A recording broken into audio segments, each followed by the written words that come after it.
अस्सलाम वालेकुम दोस्तों, मैं वली रईस एंटरटेनमेंट की तरफ से एक बार फिर हाजिर हूँ। दोस्तों, मैं उन तमाम दोस्तों का शुक्रिया अदा करता हूँ जिन्होंने मेरे चैनल को देखा और सब्सक्राइब भी किया और वो मुझे अपनी कीमती आरा से नवाजा भी। और मैं उन तमाम दोस्तों से जो सिर्फ मेरे चैनल को देखते हैं लेकिन सब्सक्राइब अभी तक नहीं किया, लाइक अभी तक नहीं किया और अपने कमेंट्स देने में भी बहुत कंजूसी करते हैं, तो उनसे मैं गुजारिश करता हूं कि चैनल देखिएगा ज़रूर। लेकिन मेरा जो चैनल है वो आप लोगों की जो आरा होती है, आप लोगों की जो तनकीद होती है, जो तारीफ़ होती है, उसके रूट के साथ मैं अपना चैनल चलाता हूँ। दोस्तों, मैं आज एक ऐसा मौजूद लाया हूँ कि पाकिस्तान फिल्म इंडस्ट्री में कुछ ऐसे टैलेंट हैं जिन्हें बहुत कम उनके बिसात के हिसाब से, मसलन उनमें जो फ़न अदाकारी के जो गुण मौजूद होते हैं उन्हें बहुत कम डायरेक्टरों ने यूज़ किया। इसी तरह मैं कहता हूँ कि जैसे हमारे पास अदाकारों में मोहम्मद अली है, शाहिद है, वहीद मुराद है, नदीम है, ये सब अपने फ़न में बिल्कुल ही पुख्ता हैं और कभी कभी उन्होंने ऐसे ऐसे कैरेक्टर किए हैं जो लगता है कि कैरेक्टर इन्हीं के लिए ही लिखा गया हो। जैसे मोहम्मद अली के लिए आप किस किस कैरेक्टर की बात करेंगे? इंसाफ और कानून, इंसान और आदमी, हैदर अली, किस किस कैरेक्टर की बात करेंगे? वैशी, हकीकत, दुश्मन, हर रोल में मोहम्मद अली ने तहलका मचा दिया था। इसी तरह वहीद मुराद अपने फ़न में, अपने जो उनके पास एक ख़ास चीज़ थी गाने पिक्चराइज कराने में, वो उसकी भी मिसाल नहीं मिलती। और वहीद मुराद ने भी जहाँ जहाँ उसे अच्छे अच्छे किरदार मिले उन्होंने बिल्कुल ही बेहतरीन किरदार निगारी का मुजाहरा किया। जैसे ख़ासकर जब जब फूल खिले, परख और दूसरी ऐसी फिल्में हैं, और अंजुमन फिल्म में, देवर भाभी में वहीद मुराद ने बहुत बेहतरीन अदाकारी की। इसी तरह नदीम को जिस किस्म के किरदार मिले, और नदीम का ये भी रिकॉर्ड है कि नदीम ने 3 फिल्मों में अनाड़ी का किरदार अदा किया। अनाड़ी, फिर सैया अनाड़ी, फिर पहचान। 4 फिल्मों में उन्होंने भोले का कैरेक्टर किया। वैसे हम दोनों में भी तो हर किरदार अपने पहले किरदार से अलग था। पहचान और अनाड़ी दोनों एक साथ रिलीज़ हुई, लेकिन दोनों में नदीम बावले बने हुए थे, लेकिन दोनों में जो ड्रेसिंग, जो लहजा बिल्कुल ही दोनों में मुनफरिद था। इस तरह शायद उस प्यासा में, दीदार में, शबाना में, अनमोल में शायद को भी जहाँ मौका मिला। इसी तरह हमारे इरविन में भी ऐसे भी आर्टिस्ट हैं जिनको जहाँ मौका मिला तो उन्होंने अपना रंग जमाया और अपने सामने ना किसी मेल आर्टिस्ट को पनपने दिया, ना किसी फीमेल आर्टिस्ट को। मसलन शबनम हो, बाबरा शरीफ, और आज मैं मुमताज़ को भी इनके दरमियान लाया हूँ। उसकी क्या वजह है मैं भी आपको बताता हूँ। जैसे शबनम पहली फिल्म बांग्लादेश से, उसके बाद फिर पाकिस्तान आके समंदर, आसरा और इस किस्म की फिल्में। यहाँ पे फिर शबनम तो समझ लो कि कैरेक्टर हो गई, हर किस्म के रोल और एवार्ड सबसे ज़्यादा हासिल किए। इसी तरह बाबरा शरीफ को जब मौका मिला तो बाबरा शरीफ ने भी सबके चक्कर छुड़ा दिए, और जब बाबरा शरीफ को मौका मिला फ़न अदाकारी का, उसे अच्छे अच्छे किरदार मिले, तो उसने अपने सामने किसी को ठहरने न दिया और वो भी नंबर 1 बन गई। अब तीसरी जो आर्टिस्ट है मेरे आज के मजमून की, वो है मुमताज़। मुमताज़ को भी जहाँ मौका मिला, मुमताज़ ने ऐसी किरदार निगारी की कि अपने सामने जो सीनियर आर्टिस्ट हैं उनको भी बिल्कुल पछाड़ दिया। इसकी मिसाल मैं यूँ देता हूँ कि पहली फिल्म तीनों आर्टिस्ट मुमताज़, शबनम और बाबरा शरीफ की भी ये सब लोग की शुरुआत की फिल्म थी भूल, और मुमताज़ की भी। मुमताज़ इससे पहले छोटे छोटे कैरेक्टर या छोटे छोटे सिर्फ गानों में ही परफॉर्म करती थी, जैसे एहसास, फ़र्ज, ज़ख्मी, उमरा जानदा, बनारसी टक। इन तमाम फिल्मों में बहुत ही खूबसूरत गाने मुमताज़ पर पिक्चराइज हुए। इसी तरह 1974 में मैडम शर्मिला ने अपनी फिल्म भूल में मुमताज़ को भी कास्ट किया और बाबरा शरीफ को छोटे से रोल में कास्ट किया। इसी तरह इंतज़ार में भी सुलेमान ने, फिर तलाश, फिर बाद में परवेज़ मलिक की फ़िल्म, इन तीनों फिल्मों में तीनों आर्टिस्ट मौजूद थे। लेकिन यहाँ पे मैं एक बात करता हूँ कि इंतज़ार फिल्म जो 9 अगस्त 1974 को रिलीज़ हुई, इसके साथ फिल्म ईमानदार रिलीज़ हुई थी। इंतज़ार के जब पोस्टर लोगों ने देखे तो बड़े हैरान हो गए थे कि ये किस किस्म का पोस्टर है कि नदीम लेटा हुआ है सोफे पे, उसके ऊपर मुमताज़ ने और गाउन और नाइटी पहनी हुई है, वो बड़ा अजीब लग रहा था। लेकिन जब ये फिल्म रिलीज़ हुई तो टोटल एक घरेलू सब्जेक्ट थी और दिल को छू लेने वाली थी। और ऐसा अमूमन हमारे पाकिस्तान के कल्चर में होता है कि वट्टे सट्टे की शादी होती है या बहन किसी घर में ब्याही गई हो तो उसी घर से वो लड़की कहती है या घर वाले कहते हैं कि भाई आपका भाई भी हमें चाहिए, वरना आप भी अपनी घर चली जाओ। फरजाना के साथ अपनी बेटी की शादी नदीम से करना चाहती है और उन्होंने कहना भेजा है अगर ऐसा ना हुआ तो फरजाना भी उनके बेटे के घर में आबाद नहीं रह सकती। इसी किस्म की कहानी थी इंतज़ार फिल्म में। मुमताज़ एक अमीर घराने की लड़की होती है, कबीर उनका भाई होता है, और फिर शबनम और नदीम की दोस्ती होती है, उनकी ये समझ लो कि मंगनी भी होती है, उनके घर वाले भी राज़ी होते हैं कि इनकी शादी हो। लेकिन जब मुमताज़ बाहर से पढ़ लिख कर जब पाकिस्तान आती है, नदीम को देख लेती है तो वो ये कहती है कि मैं नदीम से शादी करूँगी चाहे कुछ भी हो। अब फिर नदीम पे दबाव डालते हैं तो शबनम को जब पता चलता है कि बात यूँ है कि अगर मैंने नदीम से शादी की तो शायद बाबरा शरीफ का घर उजड़ जाए। फिक्र न करो बुआ, नदीम का मुस्तकबिल और फरजाना का घर बर्बाद नहीं होगा। मुमताज़ से शादी कराने के लिए शबनम विड्रॉ करती है। शबनम कहती है कि मेरी कहीं और शादी होने वाली है। नदीम से कहती है कि मैंने आपके साथ सिर्फ दोस्ती की है, मेरी शादी तो मेरे मंगेतर से होने वाली है। वो तो बचपन ही से अपने खालाजाद भाई से मिलती है। शायदा ने तो मुझे कभी बात नहीं बताई और मेरा मतलब है आपने भी कभी इसका जिक्र नहीं किया। ख्याल नहीं रहा होगा। तो ये घर छोड़ के चले जाते हैं।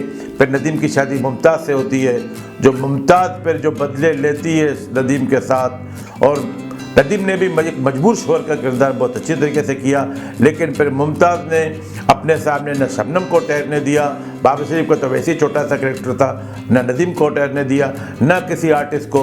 हर सीन में जहाँ जहाँ शबनम के सामने या नदीम के सामने मुमताज़ आई, मुमताज़ ने सबको बचा। मैं आपकी गलतफहमी दूर करने आई। बंद करो ये बकवास। मैं तुम्हारी झूठी दास्तानों पर कभी भरोसा नहीं करूंगा। उसी की वजह से ये घर आबाद हुआ। और इतना मजबूत कैरेक्टर उस फिल्म का, इंतज़ार फिल्म का, और उसमें गाने सारे खूबसूरत गाने मुमताज़ पे पिक्चरा किए गए थे कि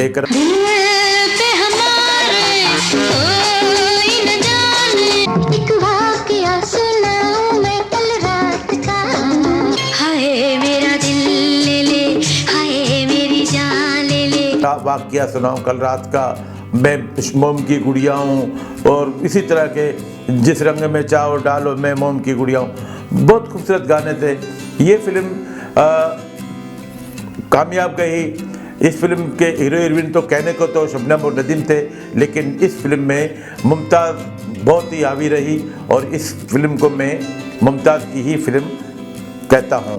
अब आते हैं दूसरी फिल्म है भूल, जो 1 नवंबर 1974 को रिलीज़ हुई।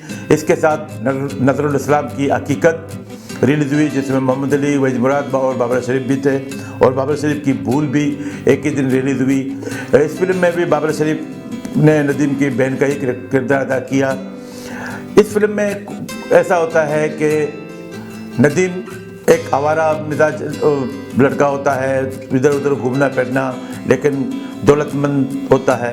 ए ताना तेरा ताना, तू बन के खिलौना हर दिल से खेलती है। तो इसके माँ बाप इसकी शादी शबनम से कराते हैं। शबनम वकालत का कोर्स भी कर रही होती है, पढ़ी लिखी खातून है। वो ये समझते हैं कि शायद शबनम के साथ नदीम की शादी हो, नदीम राह रास्त पे आ जाए, लेकिन नदीम की वही चीज़ें, वही तवाइफों के पास जाना, ताना तेरा ताना, तू बन के खिलौना। लेकिन बाद में कहानी में एक ऐसा मोड़ आ जाता है कि नदीम राह रास्त पर आ जाता है। फिर शबनम के साथ फिर वो सब लोग के समझौता कर लेता है कि नहीं, मेरी ज़िंदगी का साथी शबनम ही है। लेकिन अचानक कहानी में एक नया ट्विस्ट आ जाता है जब पता चलता है कि नदीम इससे पहले शादी कर चुका है। वो शादी की है मुमताज़ के साथ।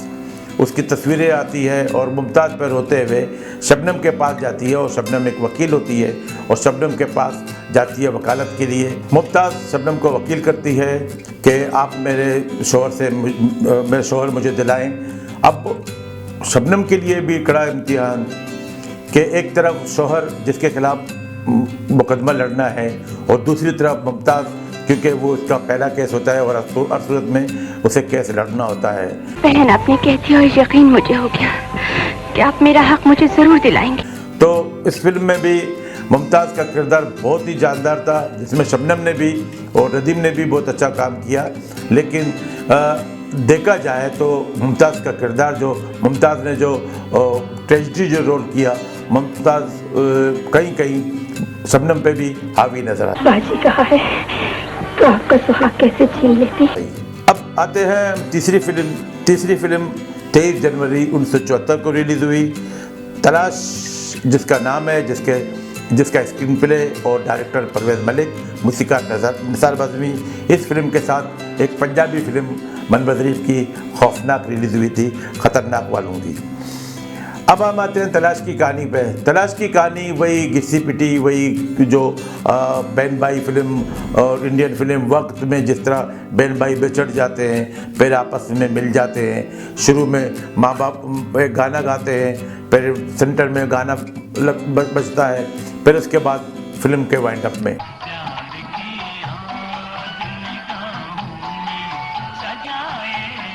लेकिन इस कहानी को परवेज़ मलिक ने अपने रंग ढंग से, अपने स्टाइल से, अपने स्क्रीन प्ले से बहुत ही जानदार बना दिया। इस फिल्म में 3 बहनें होती हैं, जैसे अमूमन होता है कि 4 भाई होते हैं बहन भाई में, इस तरह फिल्म में 3 बहनें होती हैं जो अलाउद्दीन की बेटी होती हैं, जो बिछड़ जाती हैं।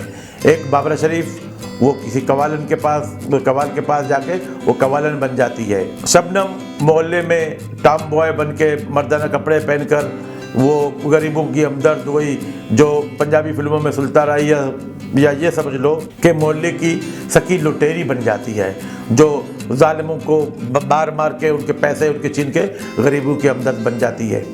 इसी तरह फिर मुमताज़ एक तवाइफ के कोटे में जाके पलती है। इस फिल्म में स्टार्ट में तो सारे नदीम और शबनम की जो कॉमेडी है वो है, उसके बाद फिर रोमांस होता है। मुमताज़ एक तवाइफ के कोटे में वहीं पे गाने गाती है।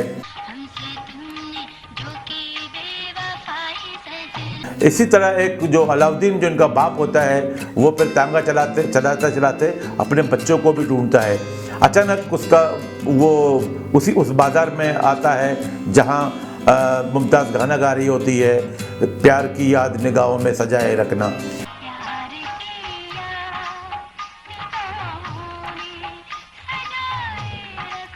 ये तो हमारा गाना है, मैं अपनी बच्चियों को सुनाया करता था। ये गाना एक सहेली से सुना। लेकिन बाद में फिर जब विलन जो ग्रुप है उनको पता चल जाए कि मुमताज़ भी अलाउद्दीन की बेटी है, फिर ये तीनों एक जगह होते हैं और फिर वो जो फिल्म का क्लाइमेक्स होता है कि सारे सब आके एक जगह मिल जाते हैं। और इस तरह इस फिल्म में भी मुमताज़ का जो किरदार था बहुत ही ज़बरदस्त था।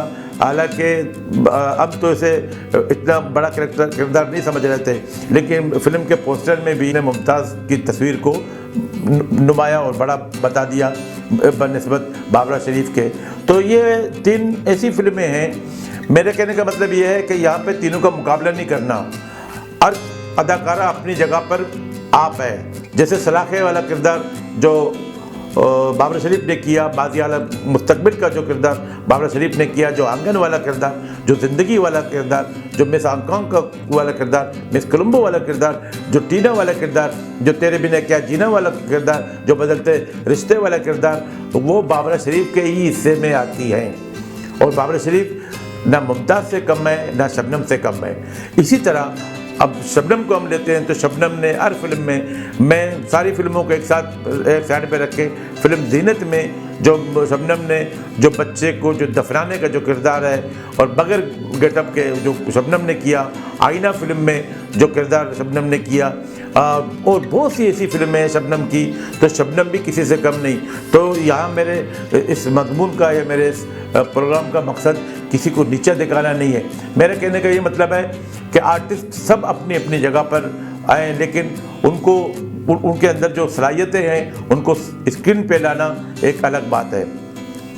अब मैं जब मुमताज़ की बात आती है तो मेरा जो टारगेट है वो ये है कि हर आर्टिस्ट की अपनी अपनी वो एक डिमांड होती है, हर की वो एक वैल्यू होती है। इसी तरह फिर मुमताज़ ने इन तीनों फिल्मों के अलावा मुमताज़ की एज हीरोइन सबसे पहली फिल्म थी शिकार, जिसमें इसने गूंगी का किरदार अदा किया शाहिद के साथ। इसका पहला प्यार था और इसमें भी बहुत अच्छी अदाकारी की। उसके बाद दूसरी जो फिल्म है मुमताज़ की जो एज हीरोइन वो है दुश्मन। वहीद मुराद और मोहम्मद अली के सामने मुमताज़ ने बेहतरीन काम किया, लेकिन उसने जो दीदार फिल्म में जो काम किया, मसलन मैं ये कहता हूँ कि दीदार फिल्म एक मल्टी कास्ट की फिल्म थी, जिसमें पाकिस्तान के तमाम टॉप के आर्टिस्ट उसमें थे। तालिश, सबिया खानम, वहीद मुराद, रानी, किस दर्पण, किस अदाकार का नाम ले, साकी, सारे सीनियर अदाकार इसमें थे। सबिया खानम, नियर सुल्ताना, नन्ना, और उसके अलावा शाहिद का जो किरदार था, रानी, हर अदाकार अपनी मिसाल आप। लेकिन जब इन सब के दरमियान मुमताज़ का जो किरदार था वो भी अपनी मिसाल आप थी। और मुमताज़ ने जो शाहिद के सामने जो तड़पने का जो किरदार अदा किया है, जो एक बेचैनी, और जब शायद उनसे मशवरा लेने आता है कि मैं रानी को तलाक दूं या ना दूं, तो यहाँ पे मुमताज़ की जो एक्टिंग होती है, मुमताज़ के पे जो 2 गाने पिक्चराइज हुए हैं उसकी क्या मिसाल दूं। इसी तरह फिल्म के फिर वाइंड अप में मुमताज़ और वहीद मुराद का जो सहरा है जो शाहिद के लिए गाते हैं, उसमें मुमताज़ का जो डांस है, मुमताज़ ने बहुत अच्छी, बहुत जानदार किरदार निगारी का मुजाहरा किया। अगर मेरे पास अवार्ड का जो सिलसिला होता तो मैं मुमताज़ को इस फिल्म में ज़रूर अवार्ड देता, जैसे शाहिद को अवार्ड दिया गया इस फिल्म में वहीद मुराद के होते हुए। अब दीदार के बाद एक और फिल्म जिसमें मुमताज़ के जो डांस ने जो फिल्म में कमाल किया वो फिल्म थी जादू। इसी तरह तीसरी एक और फिल्म थी साजन रंगीला, उसमें भी मुमताज़ ने बेहतरीन काम किया। फिर हार गया इंसान, फिर प्यार का मौसम, ये वो फिल्में हैं जिनमें मुमताज़ के साथ अदाकारी भी करवाई गई, उससे डांस भी करवाया गया, और मुमताज़ ने अपनी दोनों जो सलाहियतें हैं वो आवाम के सामने पेश की। यहाँ पे मैं ना मुमताज़ को शबनम और बाबरा शरीफ से बड़ी अदाकारा कहता हूँ, ना शबनम को बाबरा शरीफ से, ना बाबरा शरीफ को मुमताज़ से। ये हमारी वो अदाकाराएँ हैं जिनको जब मौका मिला, अच्छे किरदार मिले, उन्होंने अपना नाम कमाया। हाँ, यहाँ पे मैं ये कहना ज़रूरी समझता हूँ कि जहाँ शबनम को अच्छे किरदार अच्छे हीरोज़ के साथ मिले, वहाँ जहाँ बाबरा शरीफ को अच्छे किरदार मिले, उसी तरह के अगर सराके जैसे किरदार मुमताज़ को मिलते तो मुमताज़ भी अपना कमाल दिखाती। नाज़रीन, अगर मेरी बात से किसी की दिल आज़ारी हो, मैं दोबारा कहता हूँ कि मैं उनसे माफ़ी चाहता हूँ। मैं जो कहता हूँ वो मेरी अपनी राय होती है, जो मेरा अपना तजदिया होता है। हाँ, मैं अपनी राय, अपने तजदिया आप लोगों के सामने पेश करता हूँ। मैं कहाँ तक सही हूँ, मैं कहाँ तक गलत हूँ, उसके लिए आप खुद ही फैसला कर सकते हैं, और मुझे अपनी राय ज़रूर दीजिएगा, और चैनल को सब्सक्राइब भी कीजिएगा, और अपने दोस्तों से भी शेयर कीजिएगा। उस वक्त तक के लिए वली रईस को इजाज़त दीजिए। अल्लाह हाफ़िज़।